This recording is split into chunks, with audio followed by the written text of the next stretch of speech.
හරි කොහොමද ඉතින් ඔයාලට අදත් විශේෂ රෙසිපි එකක් එක්ක තමයි මම ඇවිල්ලා ඉන්නේ. මමත් මේක දැක්ක වීඩියෝ එකකින් ඔයාලට මම හදලා පෙන්නන්න යන්නේ. හරි මේකට අවශ්‍ය වෙන්නේ සෝස් ඕන, දහි ඕන, ලුණු ඕන, මිරිස් ඕන, ගම්මිරිස් ඕන, ඒ වගේම ලුණු ඕන. ඊට අමතරව අපිට ඕන වෙනවා මෙන්න මේ වගේ මුරුක්කු ටික. මේ මුරුක් එක මම අද උදේ හදාගත්තේ. ඒකේ රෙසිපි එකත් ඔයාලට මම YouTube එකේ අප්ලෝඩ් කරලා තියෙන්නේ. ඒකත් බලන්න. ඒකත් බලලා මේකත් බලන්න. මුලින්ම අපි මේකට ඕන තක්කාලි සෝස් පේස්ට් එක හදමු. මෙන්න මේ වගේ සෝස්. මගේ මුරුක්කු ප්‍රමාණයට තමයි මම මේ ගන්නේ. සෝස් දාලා ඒකට මිරිස් කුඩු දාන්න ඕන. එයාලා කන සැර ප්‍රමාණය අනුව. හරි.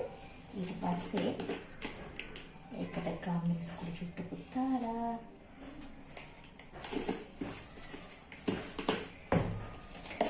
මේ ටිකකුත් දාලා රස අනුව මේකට මම සීනි හැන්දකුත් එකතු කර ගන්නවා.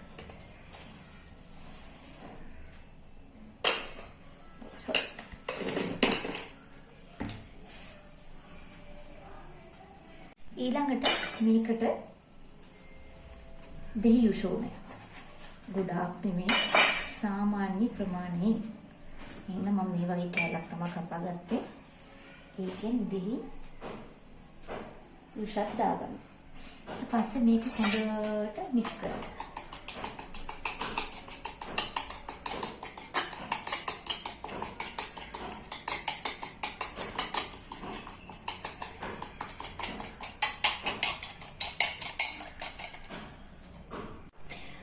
ඊට පස්සේ ලුණු මේ වගේ කොටු හැඩයට කපා ගන්න චූටි ටිකට.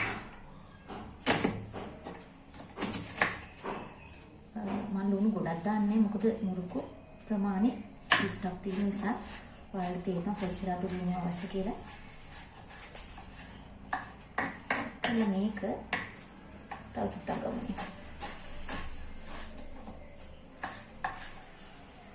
මේ ටික අපි අර සෝස් එකට අපි හදාගත්ත මිශ්‍රණයට එකතු කරගන්න.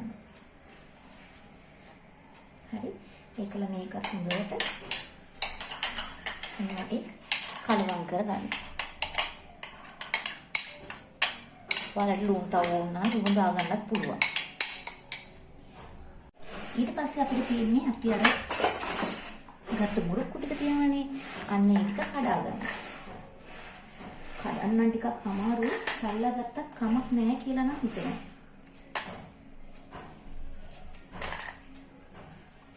අපි තලලා ගමු. මෙන්න මෙහෙම මම තලනවා.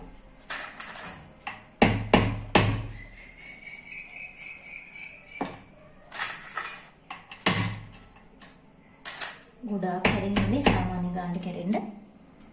ඔන්න තියෙනවා මම කුඩු කරගත්ත මුරුක්කු ටික. හරි. ඊට පස්සේ අපිට තියෙන්නේ මෙන්න මේ පේස්ට් එකට මම හදාගත්ත මේ මුරුක්කු ටික දාන්න.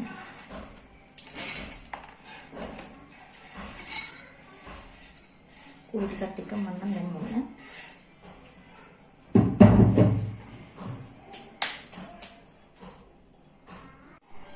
දැන් තියෙන මේක හොඳට මික්ස් කරගන්න.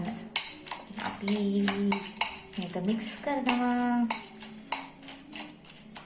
කටට ටිකක් උරනවානේ. මම මික්ස් කරමු.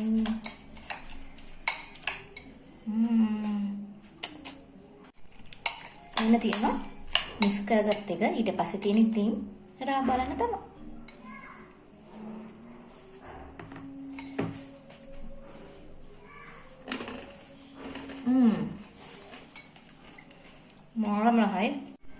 මාරම රහයි.